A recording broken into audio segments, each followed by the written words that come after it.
How to mute someone on Messenger. Hello everyone, welcome to this channel. I'm Emily and I'm here to help you out today. So without any delay, let's get started. So first of all, make sure that you have the stable Wi-Fi connection on your device. Next, what you can do is go to the Play Store application on your device and check if the Messenger application is updated to its latest version on your device or not.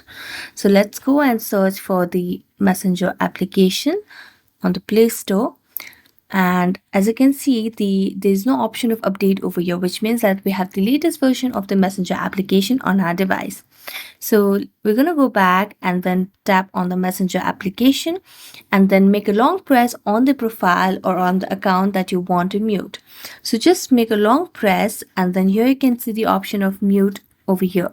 So just tap on mute and you can select either you want to mute the message notification, message the call notification, or mute both message and call notification. So over here, if I want to select both, then select on the last option and then tap on OK. And here you just have to select the duration. So I'm going to select it to until I change it and then tap on OK. And you will not be able to get the notifications of the particular person that you have muted on Messenger. So thank you so much for watching this video and see you next time.